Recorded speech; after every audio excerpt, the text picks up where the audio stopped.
just take it on face value. And yeah, I can add to that. I think in at least two ways, the startup ecosystem will become more competitive. I think the first way is the sense that anyone who has an idea now can make a startup. Anyone in this room. And that wasn't true before. I have an idea for an app. I want an app that has food reviews, right? How do I go out and build that? Now we'll have AI tools that can build that for you. So in one sense, there's gonna be a lot more startups. There's gonna be a lot more ideas. There are people who have good ideas, and more of them can actually translate those good ideas to actual products and services they can offer. I think it's gonna be competitive in a second sense, in that these companies, as they gain traction, are also gonna be more efficient. And so they might seek investment later and on more competitive terms with investors, but also the pool of those companies is gonna be larger. So I think in both of those senses, it is gonna be more competitive. Yeah, I think we're in that. Well, and some people might need less capital. I mean, if you can literally just ask Claude or ChatGPT to generate code, whole build it in your garage over 100-hour sleepless nights. You just don't need to do that in the same way anymore. So yes, I think there's going to be a lot more competition. It's going to be a lot more garbage. Let's be honest. Some of you VCs know what I'm talking about. We've all seen the pitch decks that are good and some that need a little work. But the fact that you can just literally go, there's a great website that I recommend to everyone. It's literally, this is the URL, there is an AI for that.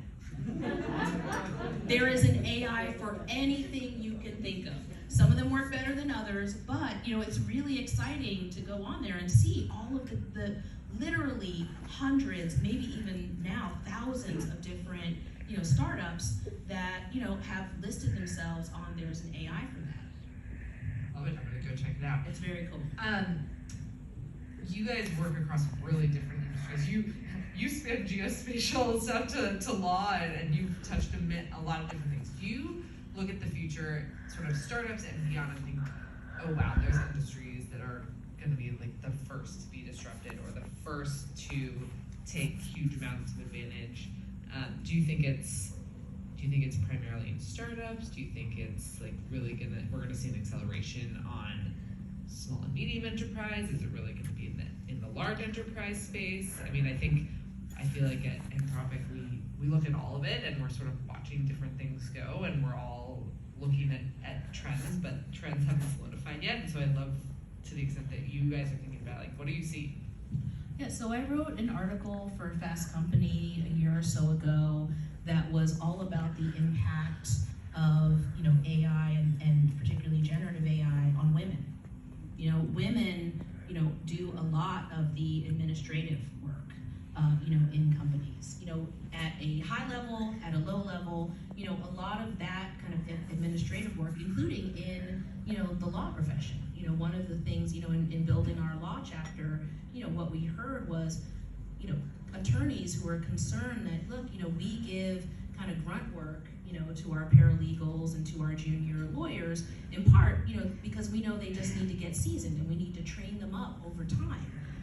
What if there is no, we don't need them to do that anymore, right? Like, I mean, ChatGPT can do what a paralegal or a junior lawyer could do, that it might have taken 4 hours before, now it takes 4 minutes, right? So, I think there is a lot of concern about the impact, are we looking at a world where, 40%, particularly, of, administrative jobs, a lot of them pink collar, what if all those people aren't needed anymore in the same way? Where do they go? Now, I am not a Luddite.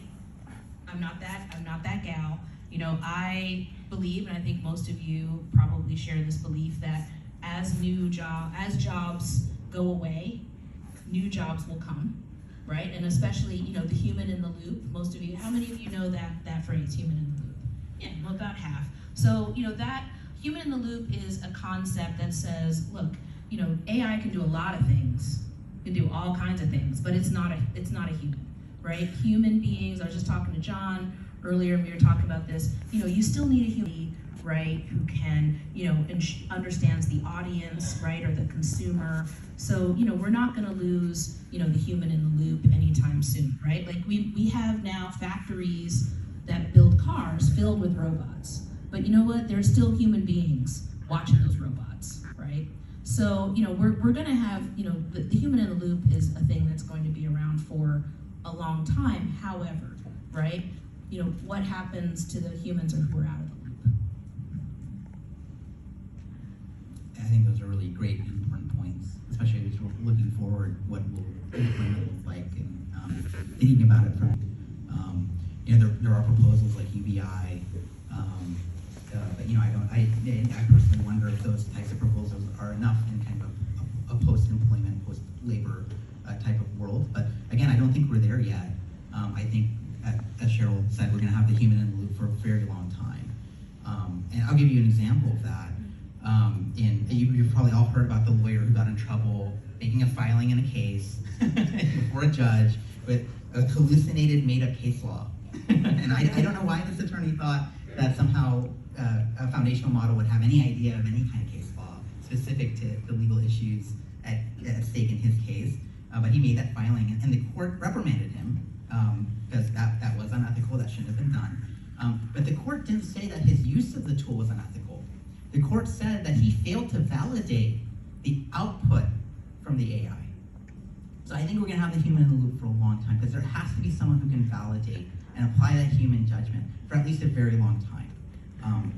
And of course, things are going to keep on improving, and it could be a shorter amount of time than I'm expecting as things progress. But for now, we have that human in the loop. To look at disruption kind of two very fundamental ways. I think the first, and kind of cross industry, the first disruption I view is in writing. I think across different industries, we've seen a huge disruption in the need and ability to write well. And putting aside whether or not that's a good or bad thing for society, now everyone can write well. And we see this in our smartphones. I mean, Apple has applied this now, these writing tools, and they're in our pocket. We can apply either the Apple model that's local on the iPhone, or we can use OpenAI's ChatGPT to help refine content or emails or things like that. And people use cloud to refine their writing all the time. So I think writing as a kind of treasured ability in the sense of its economic value will probably collapse in a certain way. And so I view that as a huge disruption. Everyone is going to write well. Now, whether or not that means the writing is thoughtful and engaging or not is a separate issue. I still think we need that human to make those value judgments as to what is good writing or not, even when you're using it as a tool to write a book. The second disruption I kind of view cross-functionally, across industries, is in creativity. And I use creativity broadly, both in kind of the graphics design perspective, or illustrations, or even photography. We have Midjourney, which can essentially create photographs for you. We're going to see virtual models, virtual brands, but also in the sense that you now have a partner with which you can bounce ideas off all the time. And I think that's going to accelerate, regardless of the solution space, the type of company you're working on. I think that's going to accelerate you. And that's kind of two fundamental disruptions, or a different way of looking at disruption. Just a couple of definitions for those. Again, I know, super smart, sophisticated audience, but UBI, Universal Basic Income, the idea that as AI creates more wealth, not everyone, right, will experience that wealth, and therefore they will need, if there's no toll taker at the toll booth because it can see you and it's using AI to, take pictures of you, some of those people are, at least temporarily, are going to need UBI. Hallucination.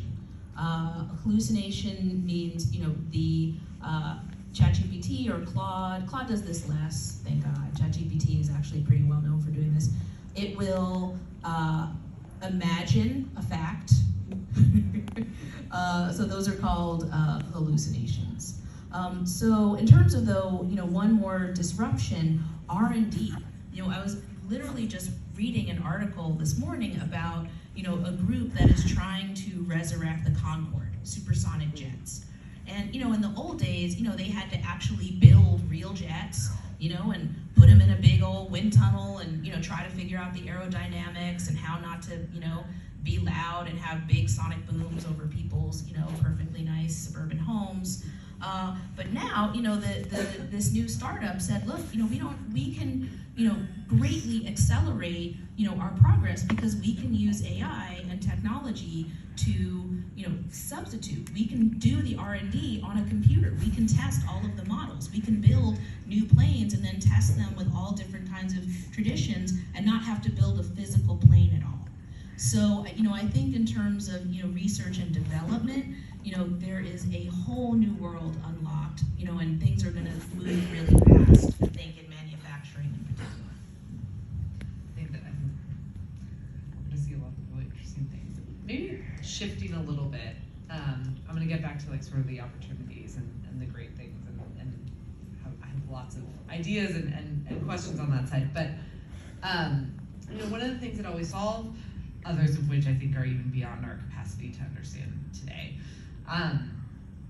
What are the things that you guys worry the most about with AI ethics? And what are the things that you think are totally overblown worries? So, I think that's a huge topic and an important one. In 60 And- seconds. In 60 seconds, yeah. and trying to distill at least my personal concerns and things that I think are actually concerning and not concerning. I think alignment is concerning to the extent, and alignment, thank you for the definitions, by the way. Alignment is the idea that AI continues to treasure humanity and doesn't someday want to go iRobot or something and eliminate us.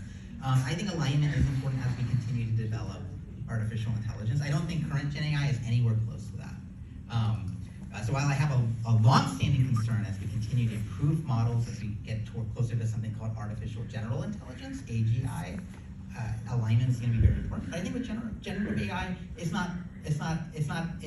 kind of overblown currently. That's how I personally view it.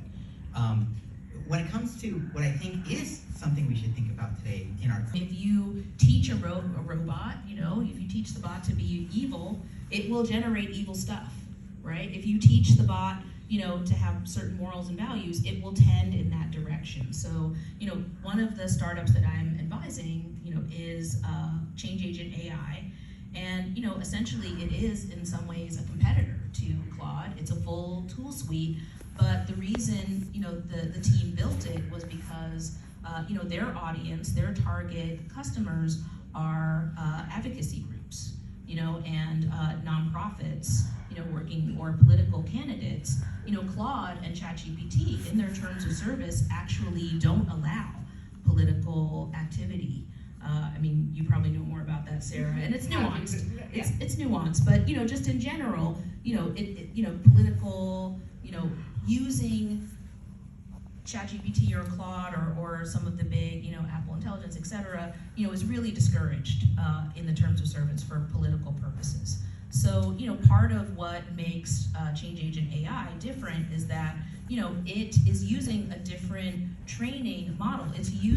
So it's just going to generate different results that maybe are closer in context and tone and voice, you know, to, you know, these groups, nonprofits, you know, political campaigns, et cetera. So Sarah, you probably know more